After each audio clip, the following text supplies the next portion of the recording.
Futzing with my slides slightly.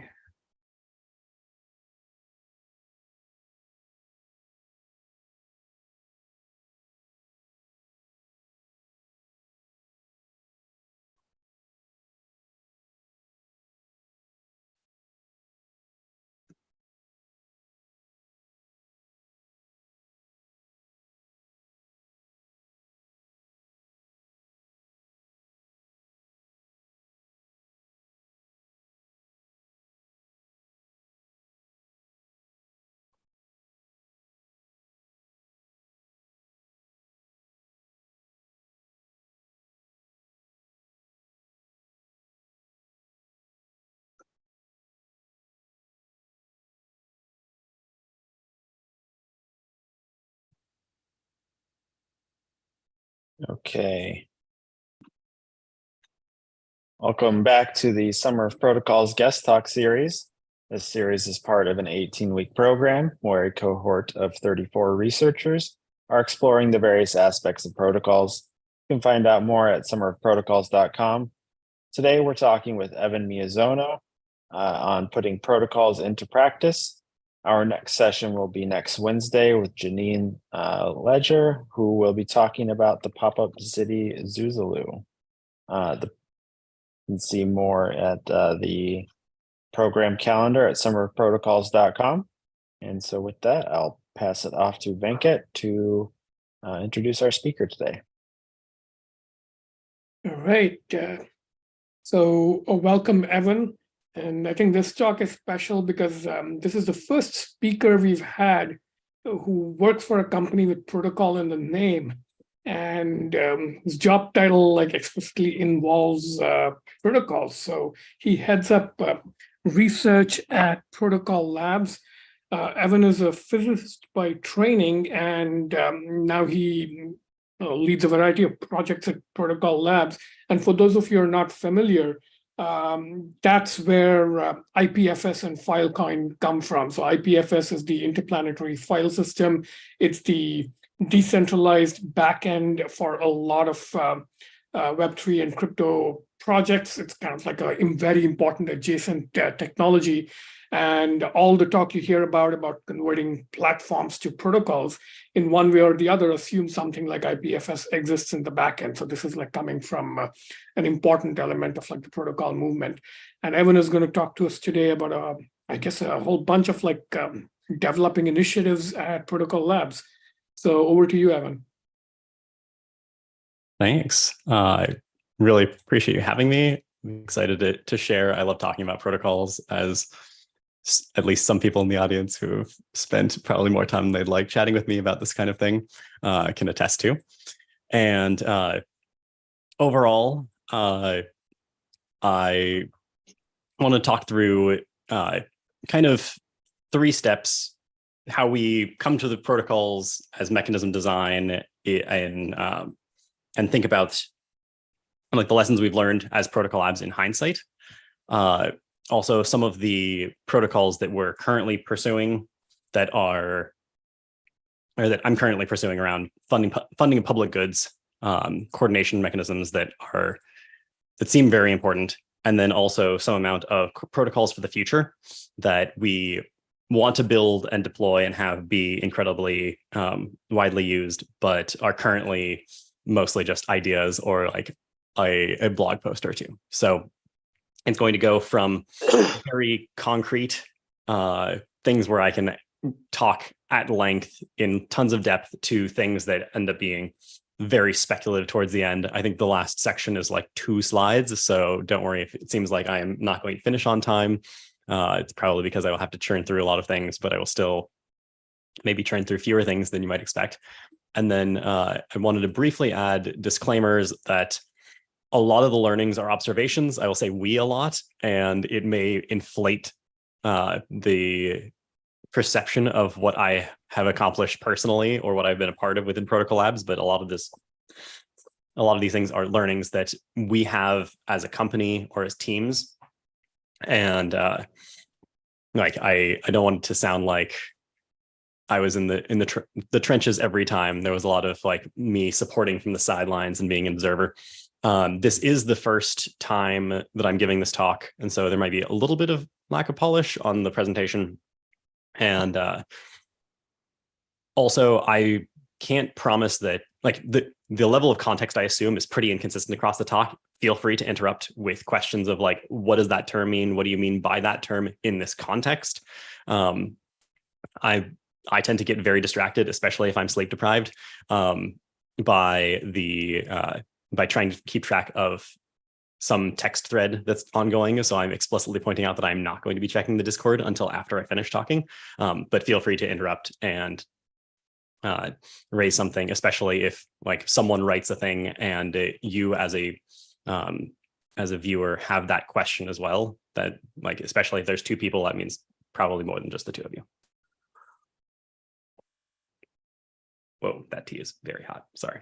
Other than that, jumping in, we think of protocol at Protocol Labs. We think of protocols as mechanism design. We usually have we have a pretty hand-wavy process for how we go about this kind of thing, but it seems to have the same characteristics every time through. So I thought I'd talk through that and start by giving my answer to what is a protocol. I loved reading through the fellows' various answers as I was prepping for this. My answer for what is a protocol, the way we treat it, is kind of the non-physical component of a synthetic complex system. So the synthetic aspect is important because, like, there are lots of complex systems in nature, and many of those have potentially non-physical aspects that are purely that are informational. If you're going to claim information is non-physical, I should also probably note that I did label up here that I have a PhD. It is not in computer science or anything that is that relevant, but every once in a while I will go on a physics tangent, and then my inner physicist shows through.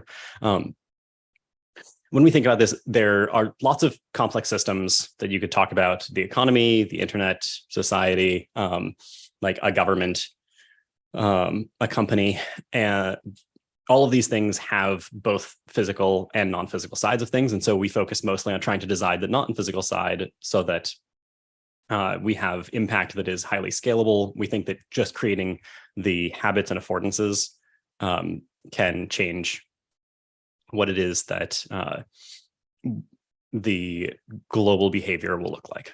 So as Protocol Labs, as you just heard, we focus mostly on trying to make it easier to share, own your own data, structure it, and potentially incentivize others. The first thing that the thing I'll mostly be talking about in this section is a little bit of the lessons from Filecoin, but some baseline to start off.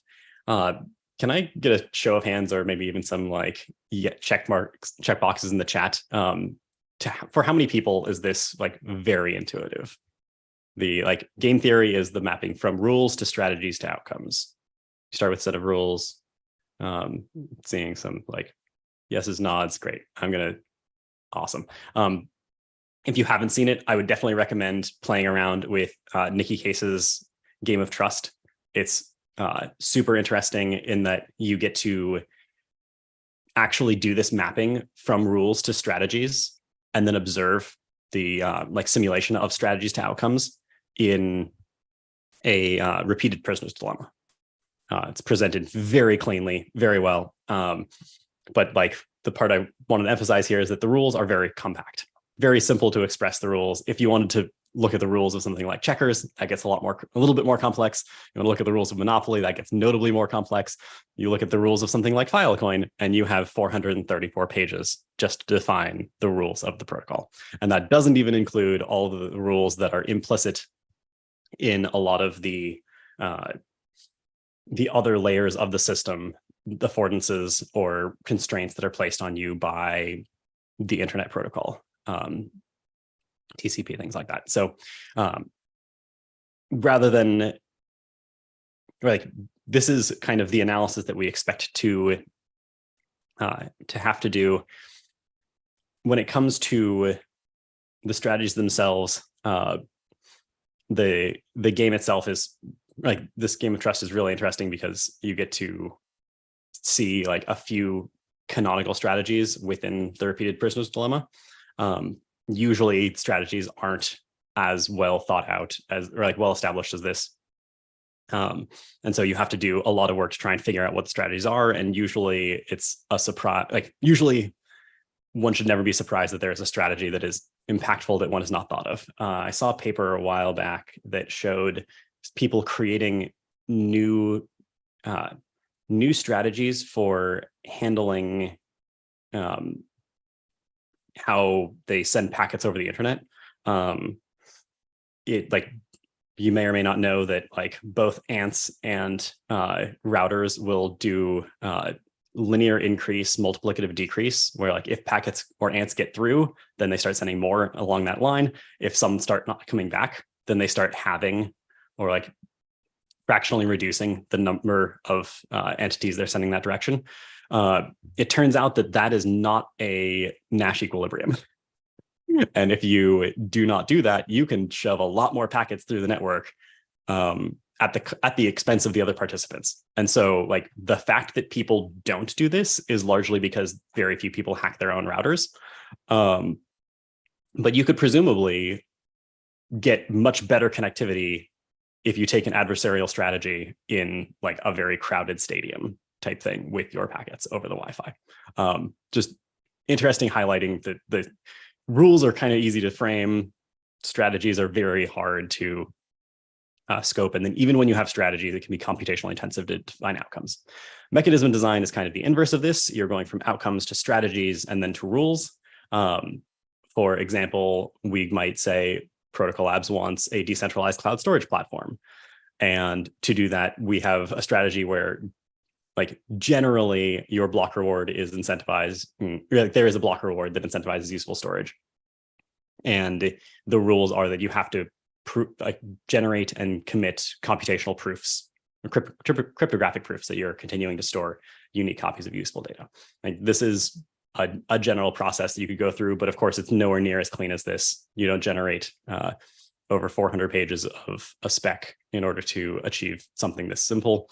And so it ends up being very iterative, where like realizing something about the strategies leads you to realize the outcome is different. And then you have to set new, like identify new strategies or set rules that will kind of oppress those strategies.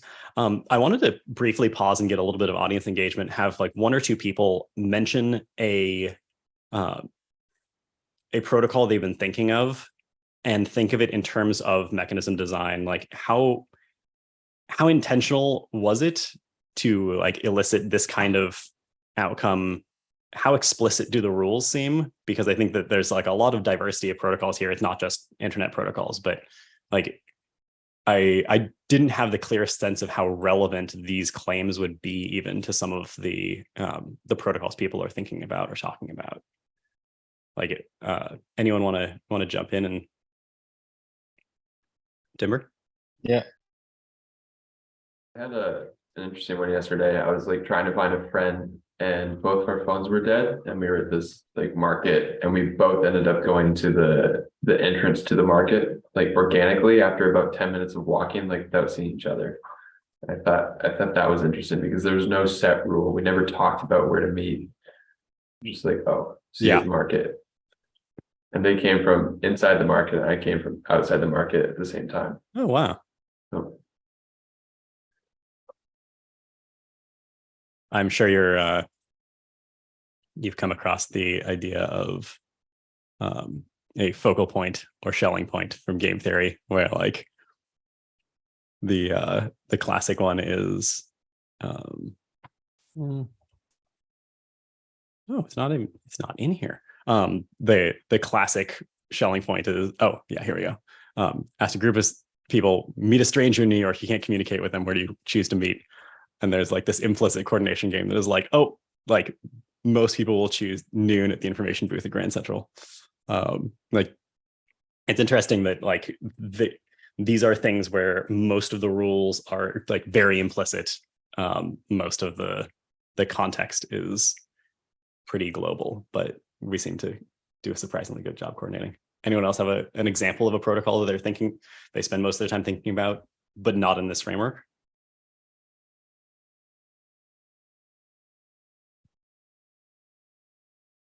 or I guess would someone be interested in claiming that most, if not all, protocols that have been discussed so far were designed through something that either was explicitly or looked a heck of a lot like mechanism design?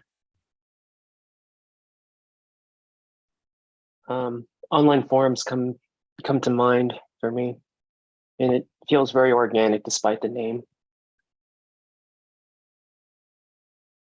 Where the rules are, I feel like the rules in online forums are probably set very mechanism design like.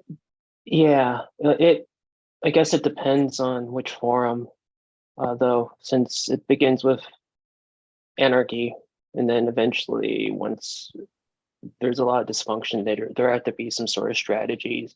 Yeah. Strategies that they be deployed, and then rules. Yeah, absolutely. Kind of think of half of the features of Twitter have been grown out or codified out of things that people were doing anyway, like hashtags and stuff like that. Also, just sort of thinking about like how one goes from like phenomenology to rules in science. Like you just sort of like you're like, I see some stuff, I'm observing some things, and I'm going to try to make a rule out of it. Yeah, abstraction has having a lot of trouble. Like how do you do this without doing that? Yeah. Perfect segue into the next portion of the talk. This is a brief background on what Filecoin is, how it works, and like one particular decision that we made that I would claim kind of saved it from being much less effective. I would say the last major realization where there was a disjoint between the strategies we could see and the outcomes that we would have. So for those of you who are very familiar with Filecoin, this will probably be a solid 10 minutes of review, or maybe 5 minutes of review, but briefly cover a bit of motivation of what it is and why it fits in here. For those who aren't familiar with, I'll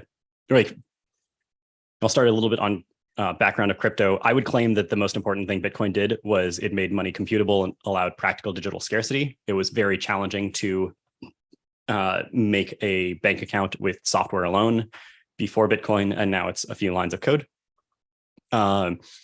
The basic way it works is there's a database that is updated by the winner of a programmatically verifiable lottery. These abstractions are very basic, but also framed in a way that it ports over perfectly to Filecoin. The idea being that if you break the database rules as winner of the lottery, then your lottery ticket is able to be invalidated. Obviously, if you have more tickets to the lottery, you have a higher chance of winning. And so you can see that the energy consumption of Bitcoin, energy consumption matches the price pretty perfectly. And you can think of this economically as the block rewards subsidizing hashes. Basically, people are like, there's some, like you can model this as a central government of Bitcoin that is minting currency and quantitatively easing the purchase of GPUs and the running of them. There are a lot of people who thought, let's do this same lottery thing, but make the lottery winner based on something useful. I think the first of this was Primecoin, where they wanted to do like numerical simulation for mathematicians, number theorists, in order to do like, and make that the lottery, like the tickets to the lottery. Protocol Labs looked at the fact that hardware storage and like the cloud storage markets have been growing fairly exponentially, and thought rather than take something that is a fairly easy problem and map it onto this, why not take something that is sufficiently important and do a lot more work and map it onto this problem? And also it has the benefit of trying to keep us out of some oligopolistic tech market where you can't really control your data because there are only very few providers who give you the service and they get to pick all the rules. So basically the idea would be to pay miners to store their pay miners. Your users would pay miners to store their files. Miner would commit publicly to the storage, generate some unique and slow encoding, and then generate cryptographic proofs. For those who haven't come across this, it's possible to create something that looks like a checksum, but it just shows that you ran software, like ran some piece of code correctly, and this output is a valid output. And then the network incorporates those proofs into the blocks, and so you can verify that the data is being stored. There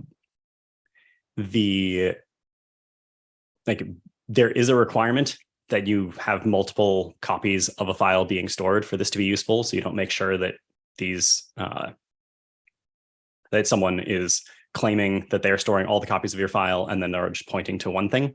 And so the question comes up: how do you make sure there aren't multiple copies of?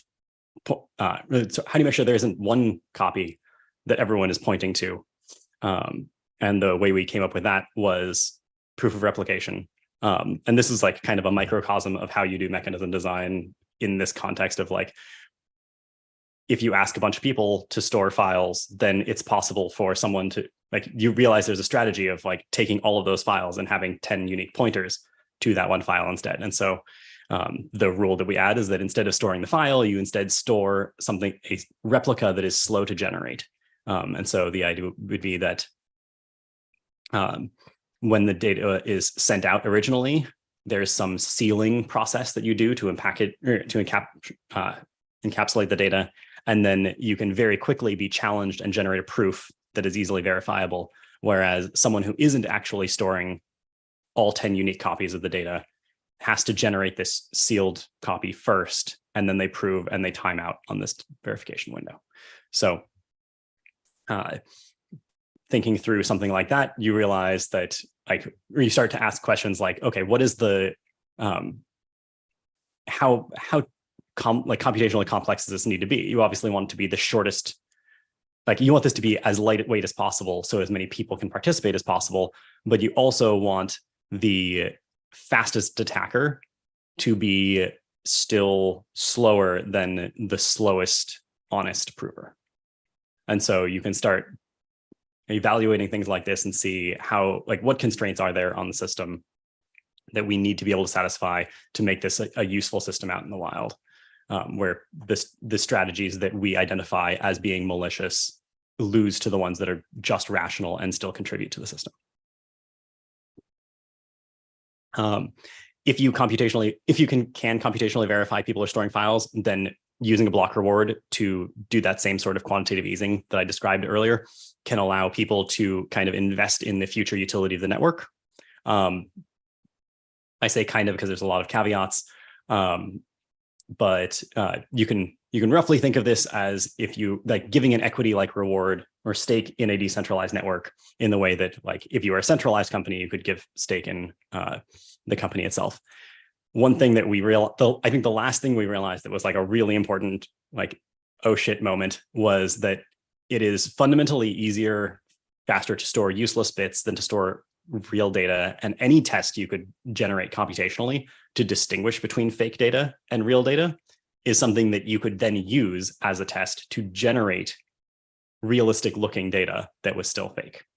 And so the weird strategy was, instead of needing to seal this, you initially commit to data that we fakely generated as the sealed version, and then you run the unseal method over it. And you end up with something that is complete garbage, but it looks like you could request 10 million copies of yourself to send this, and then you get the block reward for just storing this one, you end up with, what was it? It was that you could chain the unseal so that if it was fast one direction, it was slow the other direction. This was a few years ago, and the details are getting fuzzy at this point, fuzzier than I remember, or fuzzier than I expected. Anyway, rather than build a lot of convoluted computational mechanisms, what we ended up as Protocol Labs deciding to do was create this protocol, like a thin layer of trust called Filecoin Plus that sat on top of this. And the idea was that you have trusted people who are generating cryptographic keys. Those keys can sign keys, and those second set of keys can sign data. And that data is believed or treated as privileged within the network as generally something that is useful, verified in some way, believed to be contributing to the utility of the network. It doesn't have to be like sufficiently important data. It could all be cat memes. But the important thing is that if you are storing something that someone might at some point care about, then you should benefit from the subsidy. And if not, then you shouldn't be incentivized to store noise, basically. So that's how things, that is how we ended up making this last shift where we like bundled in an additional mechanism or like individual mechanism into Filecoin before we shipped it. So far, I would claim that it's going pretty well. You can see here that we're apparently roughly at, according to Wolfram Alpha, 3% of all data stored on AWS as of 2021. And this blue line here is the quality adjusted power of the network, which is weighted based on the utility of, weighted based on whether or not it's storing this useful data here. So this like green versus blue distinction is the same, it's inverted green versus blue distinction in this. So in terms of like things that we learned from, or things that I learned from our experience doing this, a bunch of things that you should probably expect. One thing that is like pretty universal is that your game doesn't exist in isolation. People are playing games while they're playing games. And so like being able to do this in completeness is probably impossible. I would say the US Constitution, it feels like a very, very robust mechanism, but I don't think the framers ever predicted that you would have a political party that would take people's allegiance over the allegiance to their house of government. And so you can usually add an additional game that will break, or an additional mechanism even, that will break the behavior of all of your current mechanisms if it's a sufficiently powerful external mechanism or influential. Another fun one, you can predict the impact of your game will have on the rest of the world. We, at one point, were planning on what would be good properties for hard drives, what would be good properties of the computational proofs based on the current properties of hard drives. And at some point, we realized that the way Bitcoin ASICs have had an impact, have been impactful for Bitcoin, we could map that expectation onto Filecoin and say, what do we want hard drives to look like in the future? Can we incentivize that so that if we influence hard drive manufacture by some chance, then we end up with hard drives that are better for users? And I think it was like a year ago that we announced a partnership with Seagate to deploy hard drives that would be customly outfitted with things that would make it easier to run Filecoin. So it sounded insane when we first started talking about it, and insanely arrogant, I would say. And then it really just came to fruition in a way that I don't know if some people at Protocol Labs probably were like very confident that that was going to be a thing. Anyway, the last part of this aside I was going to add was that I personally believe that open protocols are to network effects what antitrust legislation was to horizontal integration. I feel like that's probably self-evident for this group, but feel free to ask if you want clarification there. Closing up this like protocols and mechanism design, I do have these 3 links. I also have a link at the end of the slides to this deck, so if people want to actually just click through this, see these links, you're welcome to it. That should be pretty easy. The second part was going to be about protocols for funding non-excludable goods. The like motivation being that public goods and commons seem very important, but it doesn't seem like we have a very good way of supporting their creation. Could we build some tools that did this, some protocols, and could we get others to build more? And so I'll very briefly sprint through not things Protocol Labs has done as a whole, but things that my team, the network goods team, the team that I lead, network goods team, has been building, including the two spinouts, the Archaeological Swiss Association and the HyperCerts Foundation. These groups are like, we're all trying to engineer tools and opportunities for revolutionary coordination systems. And when I try to motivate the use of protocols to design systems and change system behavior, I would definitely point to a portion of A Vision of Metascience. I absolutely love this for anyone who wants to, and strongly recommend it for anyone who wants to improve how science works as a system. This is kind of a long aside about how if you'd asked sailors during the early Renaissance how to improve shipping, they would have said good ships crewed by good sailors. Scientists, if you ask them how to accelerate science, will say good people, good researchers doing good work. But the thing that actually made the difference was, or in the early Renaissance, was maritime insurance. And so you can imagine weird financial instruments that are really just like payment protocols across time and across different individuals, really dramatically changing the behavior. And so the design on this slide is horrible, but it still sparks joy. When I think about different, like, trying to identify the diversity of coordination systems and coordination protocols that we have as humans that have allowed civilization to achieve more without thinking about it.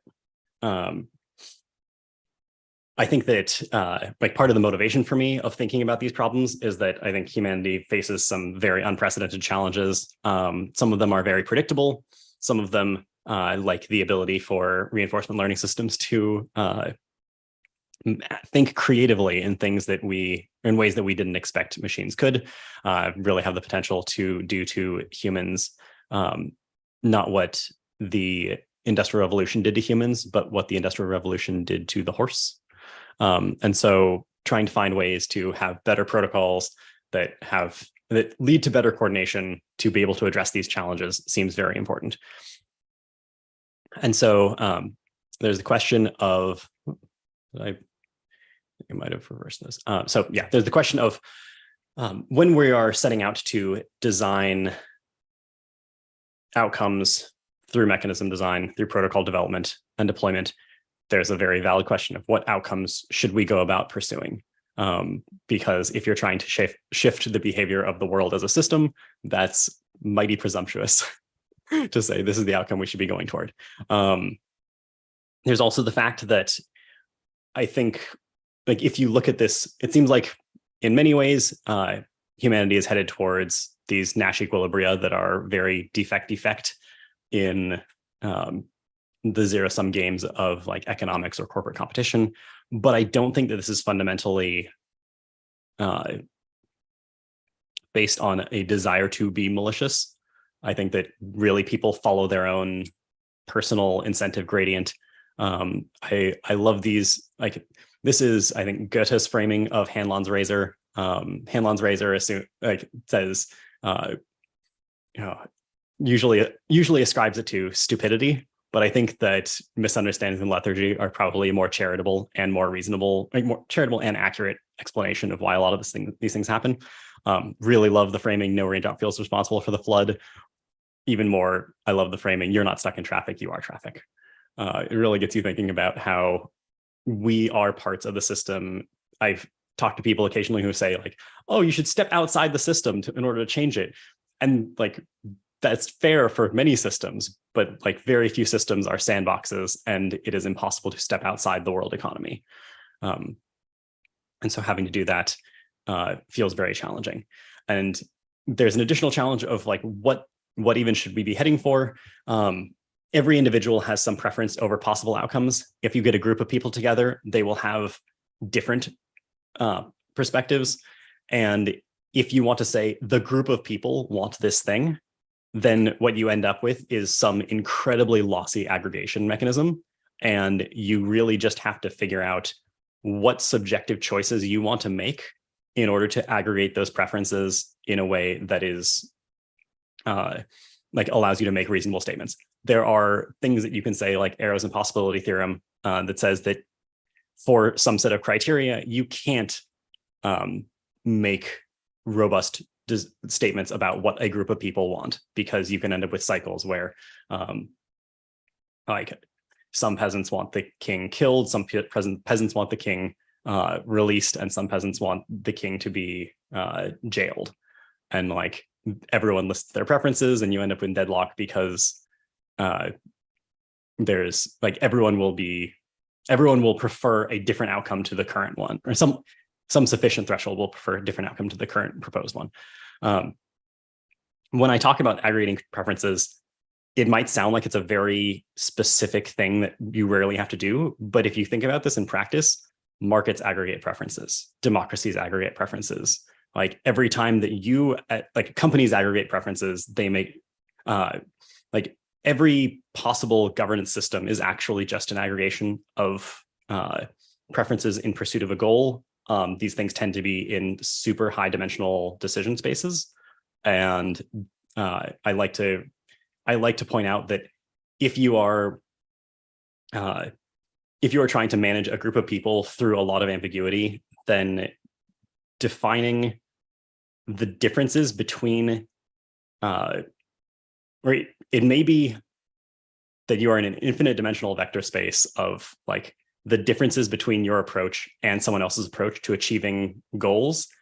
And you might not be able to even succinctly or in a finite amount of time describe the difference between your approach and someone else's approach. And I think this is like a fundamental aspect of both like management challenges and also like the AI alignment problem, because like alignment, you would want the AI to be roughly as aligned with you as you might want your coworkers to be aligned with you. So I think if you look for it, many of these problems become very universal very quickly. I like to point out that like when it comes to like motivating our approach, I like to point out that economics and social choice theory kind of explore how people form and express opinions, how they make decisions. And these kind of can feed into the outcome, because when we're doing mechanism design for public goods funding, you can't just say here, like we want this particular outcome.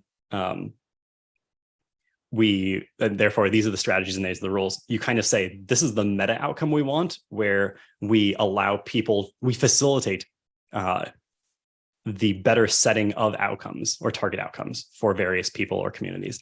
And then part of our approach is that there is some unusual utility for permissionless consensus over facts enabled by blockchains. And so this becomes part of the tool set we apply in our rules.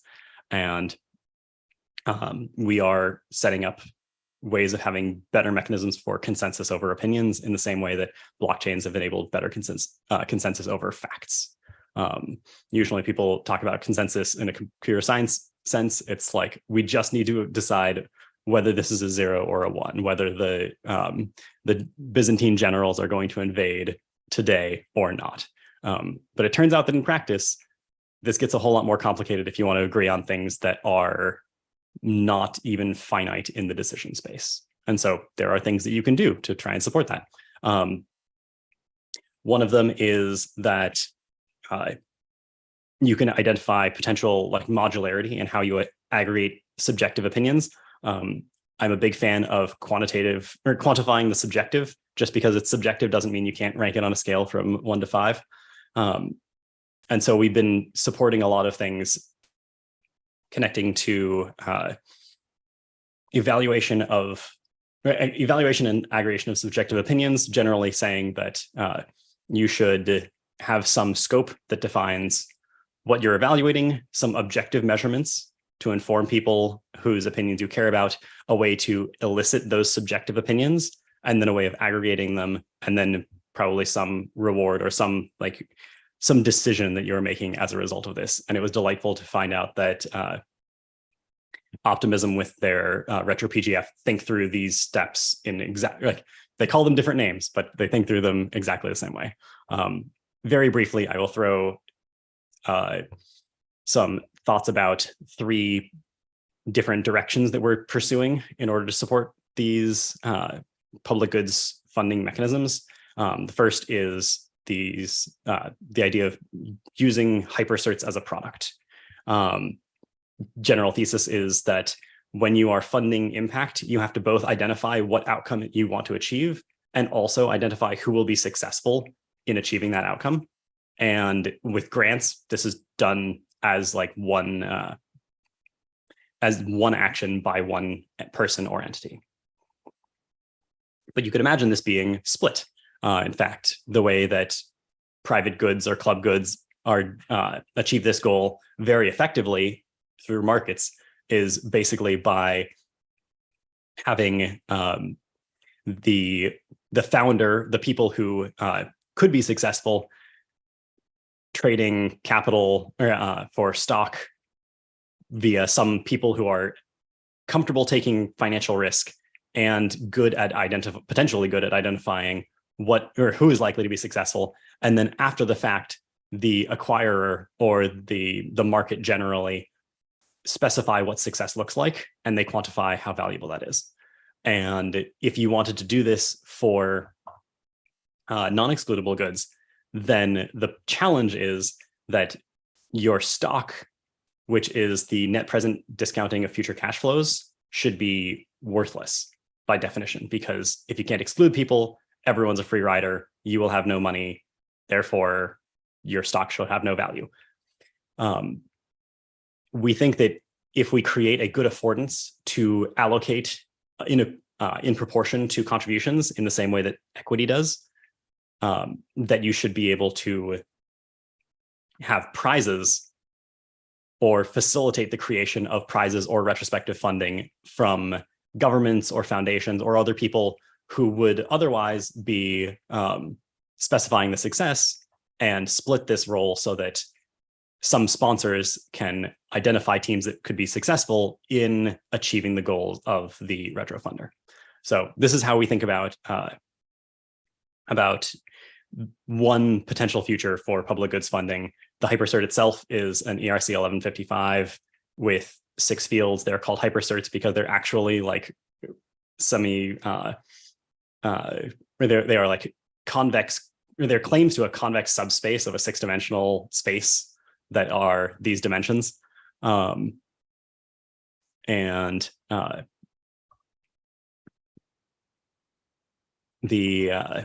of the other things that's interesting is I would claim that a revolutionary coordination system at one point in history was double entry bookkeeping.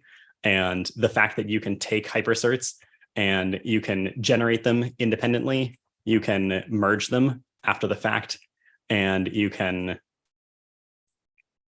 also split them in different ways is actually very much an analog of that double entry bookkeeping. And so the idea would be that you would contribute, like you may generate or sell impact along different dimensions than it was, along different dimensions. So generate along one, sell along another, and that should be facilitated by the protocol. So we're using this. We've generated, I think, 2,000 or 3,000 hypercerts in support of the latest Gitcoin donations. And we also have built a sponsorship billboard for Zuzalu, which is a pop-up city that you'll be hearing more about from not me. But the goal is to have roughly a cryptographic proof of sponsorship and make this something that is like economically incentivized to support. In terms of providing like an additional thing that we think we need is some sort of service providing to help people become more accustomed to using tools like this for specifically retro funding or public goods funding generally. And one of the theses is that creating a startup was once hard. It was once like very unconventional. Like if you presumably at some point, if you told your parents, like, I'm going to go found a company, and move to the Bay Area, they would look at you very strangely. And I think that Y Combinator made that a lot less unconventional, at least within peer groups. And we want to do that. We want to make that same change for creating capital pools for the funding of public goods. These are things that would generally match or like be analogous to the fact that we have like venture funds with equity in funding of private goods, but there should be something that is like a financial service vehicle that can allow various like us or other collaborators of ours to deploy funding against specific projects in a way that is very convenient, in a way that has really good tooling, in the same way that like venture funds at one point didn't really exist, and that kind of had to be generated. We are starting to generate that for public goods funding as well. I also want to note that if like many of you, I imagine, have heard of quadratic voting, it turns out that if you're voting for multiple different things, then you could potentially specify different slopes for different proposals. And what that would kind of look like is actually specifying marginal utility functions over those different proposals.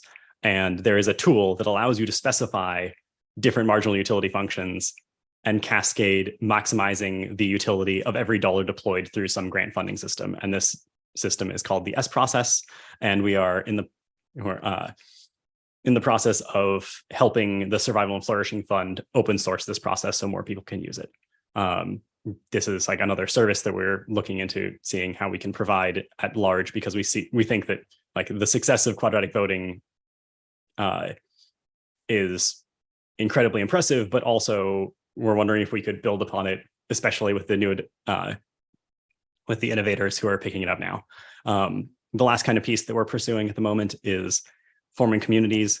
We have a thesis that like doing a thing is great, but creating an environment where other people can also do the thing in their own way to pursue their own ends is going to be strictly better. And so we've created Funding the Commons as this conference.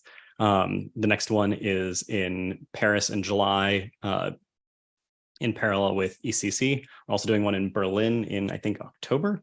And the idea is to take people who are researchers designing public goods funding mechanisms, take builders who are actually deploying these into the real world, and take users, people, and in my opinion, the users of public goods funding mechanisms are people who are funding public goods, not the goods themselves.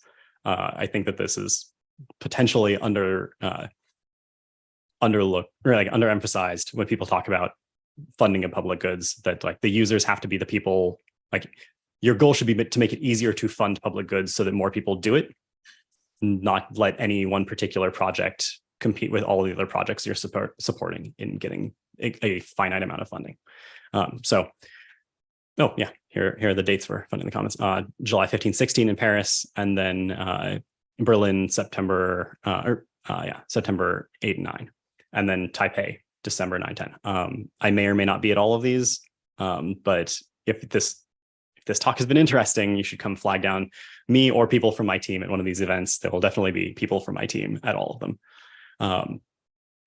We have a lot of partners for this. This seems like something that delightfully a lot of people have really gotten into, in terms of like, our thesis was, if you make it easier to fund public goods, then people will show up, and people have really shown up, mostly to help fund tools for funding public goods. So like not even at the like convince me level, but at the meta convince me level, which I think is even more impactful, because it takes like this is kind of the bootstrapping level, or the bootstrapping that you need in order to get these things built and deployed. Also a bunch more partnerships in the works that I'm very excited about, but I probably shouldn't spend too much time on it. In concluding the like protocols for funding good public goods, I do want to make sure that it's clear that I don't have a background in social choice theory or game theory or political history or anything like that. But I do love things like the quote from the Federalist Papers, number 51, that highlights that government, like the problem with government is that governments have to control the governed and also control themselves.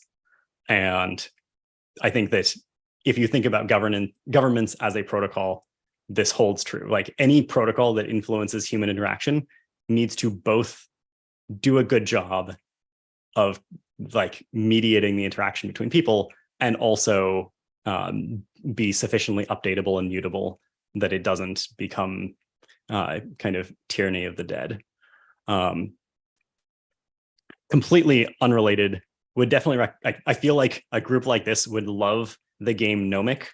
It's a small set of rules, and you like there are initial win conditions, but the rules of the game are specifically set about how you change the rules of the game in order to try and either win more or get the people playing with you to lose more, or playing against you to lose more. It's very, I don't think it has to be as zero sum as it often turns out, but it's at least a very interesting practice to like a way to play with self-modifying protocols. Very briefly, I think that I hope that it was clear that the first set was like, these are systems that I was a part of that are like roughly shipped. The second set was things that I'm in the process of generating. This one is like one that I'm happy to treat these like these last three slides as kind of a workshop. If there isn't sufficient conversation in the, like prompting in the chat. General thought is that alignment with a powerful agentic problem solver is hard. Like if you can say, like if you had a genie that could grant wishes, it's very, I think it's very obvious. But at least like fiction tries to imply that there is an interpretation of giving you what you want that is actually a curse.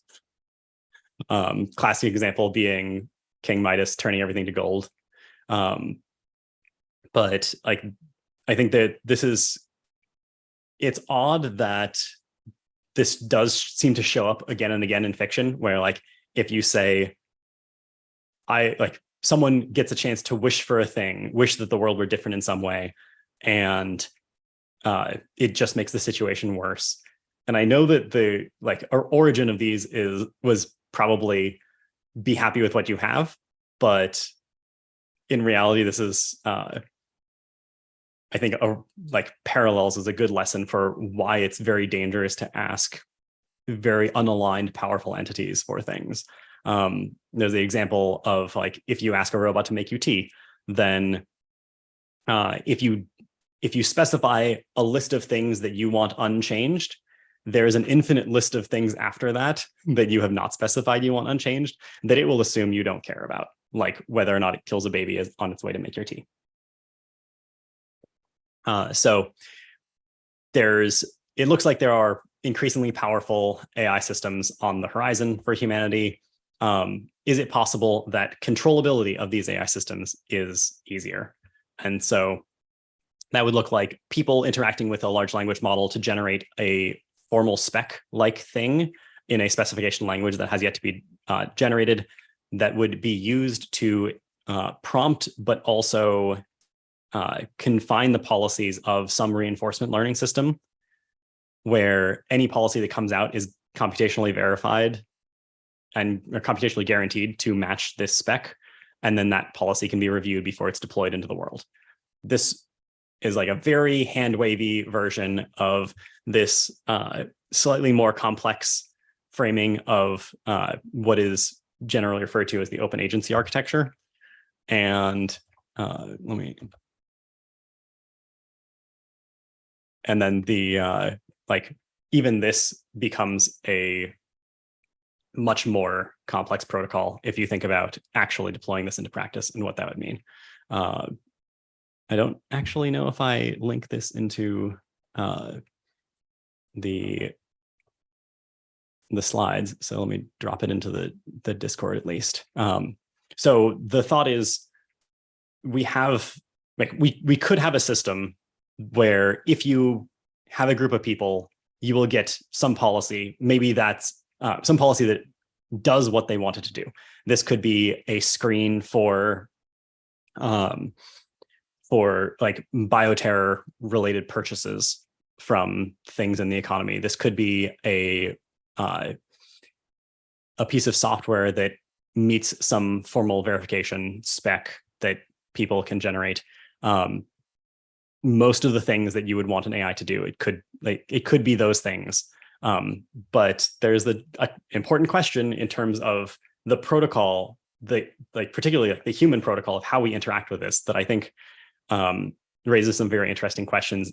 Even if we could go through and build something like this, how would you say that we as humanity should interact with something that potentially looks a lot more like the genie from Fables than anything else humanity's come across yet? So very different, like broad variety, scattershot of potential next topics. Happy to go through the Discord channel, which is delightfully full. And then this is a QR code that will get you a link to these slides. And I can also just drop this into the chat or into the Discord as well.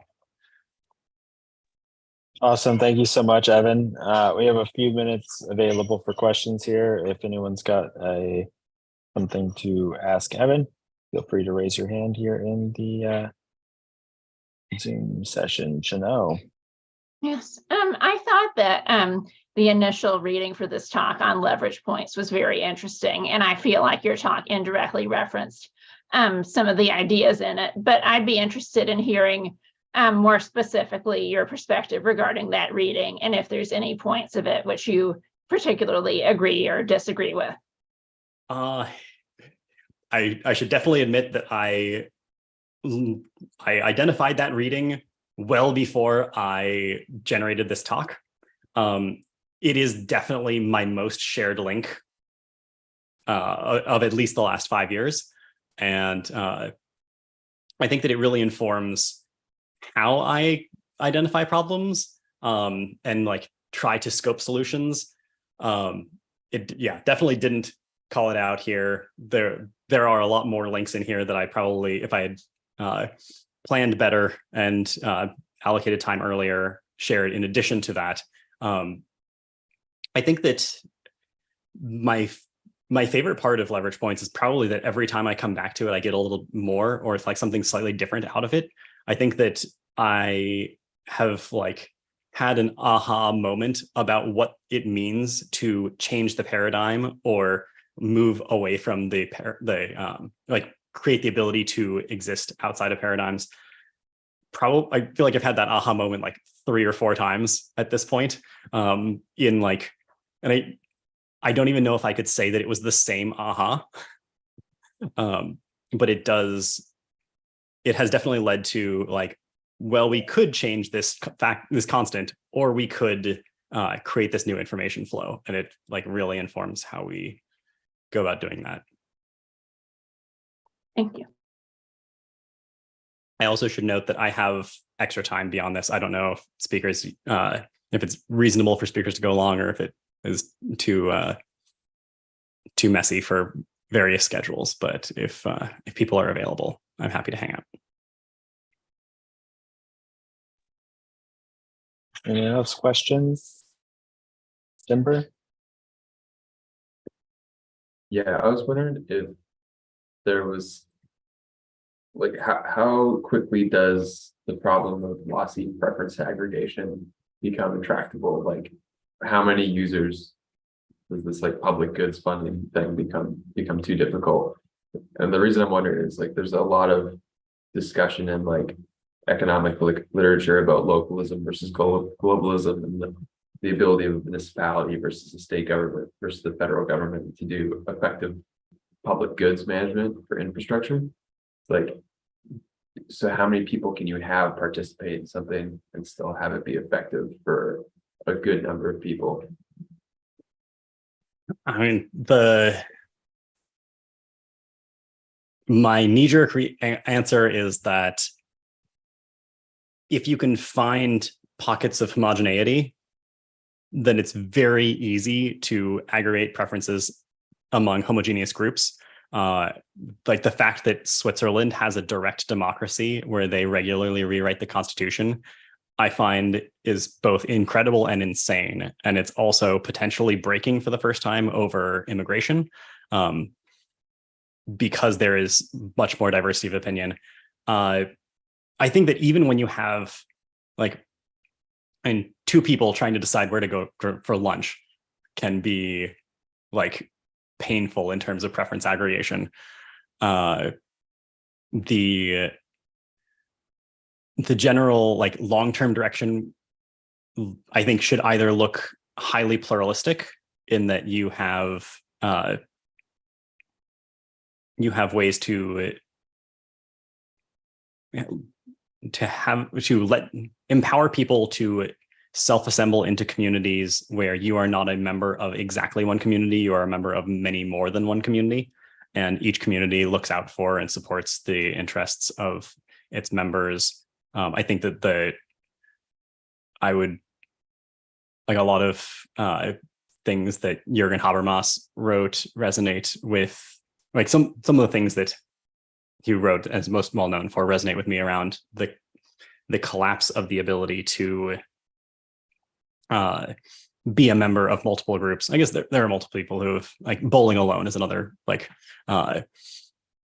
another thing that focuses on the fact that like it is becoming much harder to be a member of multiple communities given how we've like built affordances and systems currently.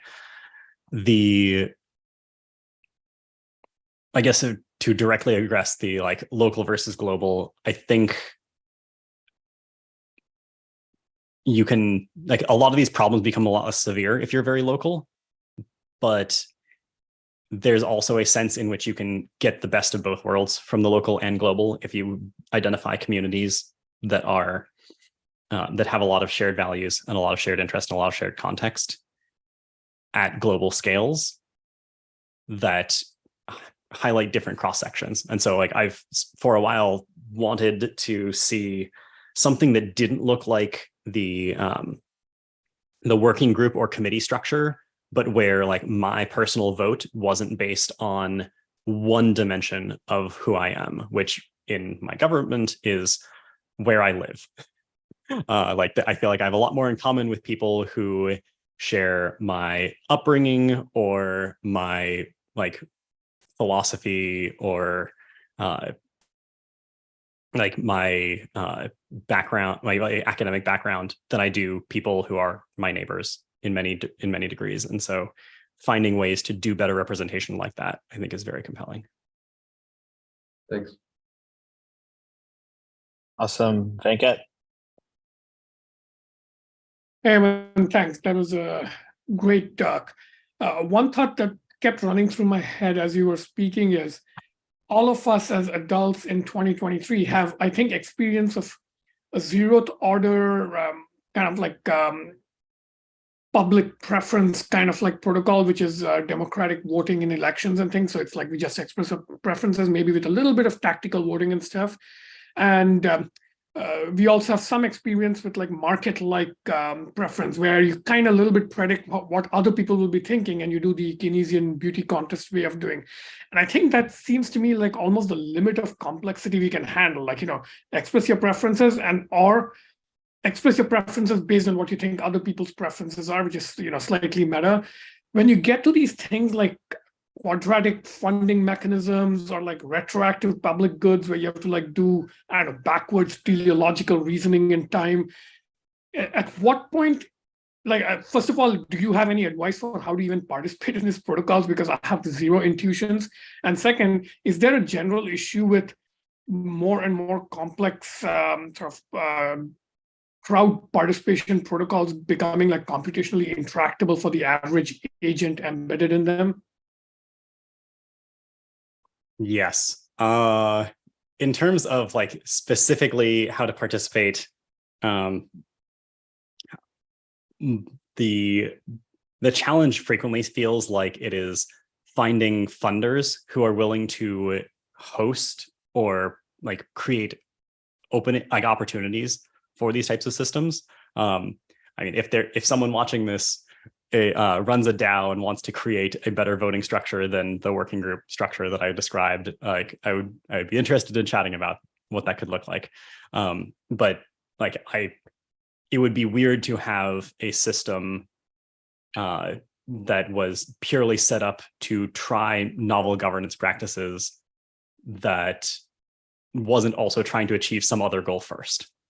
And so we're like prototyping some of these things, but it comes down to like, can we make this user-friendly enough for people to actually use them? The number of people in the world who I think would get really excited about using the S process after like a 10-minute explanation is probably in like the few dozen globally. Like I don't want to delude myself, but I really think that there is some amount of, like, when it comes to issues with more and more of a crowd participating in a complex practice, I think that there's I think this is something that you have to be trained on, but I've worked with some very like complex pieces of machinery when I was like doing experimental research, and it's amazing how disjoint being able to participate in something that ends up looking a lot like a ceremony is compared to understanding why you are doing those things. And like, it's almost as if there is some like through simply iterating, you can download some new sub protocol into your brain that will facilitate your interaction with some external thing. Like, I feel like learning to drive, like I learned to drive on a manual, and that was a manual transmission. And that was very much one of those things where like, at some point I had to think really, really hard about every single step. And eventually it was completely without thinking, which is part of why I love the Whitehead quote in the Summer Protocols preface. I feel like I have visceral memory of moving that boundary of what I could do without thinking about it. And I think that there's some amount of practice that you could, I'm convinced that I could get my parents or some of their friends to feel very comfortable using the S process. It would just take a while. And so there's like, you need clean enough and intuitive enough user interfaces and affordances. You need clear opportunity, and you need to clearly show that this creates better outcomes. But I don't think it's ridiculous to imagine a future in which large-scale government funding agencies just train everyone who comes in to use like some utility curve elicitation tool for their grant proposals every time they come in, and that just becomes a standard practice. Thanks. David? Hey, that was great, Evan. One of the things that really got me thinking in your talk was when you were talking about kind of new mechanisms and how when they're introduced, there's kind of it throws kind of the existing social protocols around those other, it throws them kind of off. And so people kind of have to reestablish. And one of the things I've been thinking about is the value of new mechanisms. So like you think about like when Peter Diamandis dusted off the prize playbook and got this really interesting example for spacecraft and launch and built a bunch of excitement, that was kind of a high point for the idea. And it's kind of been a dud since then, I would say, prizes. I mean, you could, maybe there's other examples, but we've been funding our ocean connectivity standard using a technique called a patent buyout, which nobody really has used before. It was proposed a long time ago, but nobody's used it. And so it kind of allowed us to achieve the goal we wanted because the mechanism was new. So I guess my question is, to what extent should we be thinking about just having a steady flow of new mechanisms versus trying to just find one new, better mechanism to supplant it. Oh, can I add one more thing? Yeah. I run this program where I have science angels. So I give scientists budgets and let them fund each other. And I'm pretty sure that new funders are either really good at it or really bad at it. And as they, like, I've gotten worse at it, I think, over time. And so I think DARPA, the model that they've kind of settled into is just new, fresh blood, new blood. We want new people funding programs. Angel investors, they just want new people funding programs because they want people to make more mistakes. And that's another example of valuing new over any kind of better. So anyways, that's my spiel. Love to know you. Yeah, my personal opinion is definitely that Cambrian explosion of mechanisms, as Dorian said in Discord, is like definitely what I think is a better outcome than trying to say like this is the perfect thing. I also think that there's something fundamental about. Actually, I can potentially go back to this slide. I think that there's something interesting around. Oh god, this is gonna be a shot in the dark.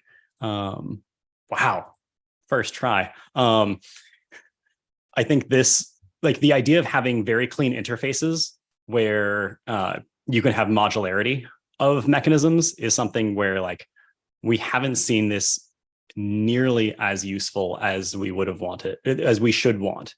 Like, I think that when we have groups that are doing, I mean, like maybe the like higher education sorting protocol has this very effectively where like everyone has like some college ranking that they care about most. And like there's a way to objectively measure various parameters of like fraction, like student teacher ratio kind of thing. Then there's a step of subjectively evaluating bidirectionally. There are things like the common application. Like I think that standardization in these ways, and I know that you're also a big fan of standards, having standards to make these things more modular becomes much more interesting, partly because it empowers easier iteration and improvement on any given piece of the mechanism. So many of these mechanisms are trying to achieve so much that having the ability to say like, I just want to change from like one person, one vote to quadratic voting, for instance, or I want to change the reward from being a like a fixed prize pool to being some matching pool. Like having a better way of identifying what these boundaries should be, how you would allow better swapping of pieces. This is kind of like a rough take of what this could be, but there are many more interfaces you could draw. There's like a much more complex version of this diagram that I didn't put in the slide deck that was inspired by Nadia's idea machines diagram, which I think is like a really good level of abstraction for how to think about the components of a system and what interfaces could look like, or at least that was one of the things I took away from it. So like, yeah, definitely more mechanisms, better. I don't think that any one person can or should try to predict what like the mechanism to rule them all should be. But I think that modularity will really help foster more mechanisms, especially easier incremental improvement. Because if you create a new mechanism, then you have to convince everyone to use it. And if it's already part of a tool that people use or already part of a workflow, and it's just a slight adjustment, that lowers the barrier a ton.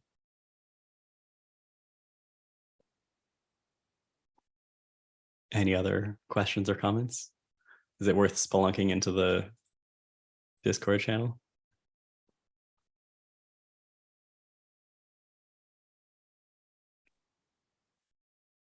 I just want to signal that I really appreciated this talk, but my brain is full, so I'm gonna have to circle. I will note then that I am infrequently on Discord, and I rarely check like most of the individual servers that I'm in. But if people tag me in the channel, it will be like I will come and show up. And if you have trouble finding me, I am I'm the person who first posted into the channel for the talk, or second person, right after Josh. So should be easy to find me.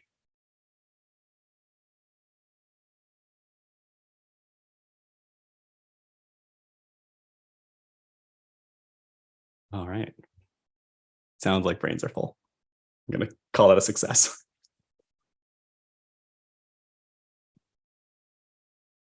Thank you all for coming. I definitely appreciate the you choosing to spend the time with me. It was I definitely enjoy talking about these things. And if you'd like to chat more at some point, definitely let me know. I'm very, my virtual door is very open. Yeah, thanks for coming. This is great. Thanks, Evan. You're very welcome.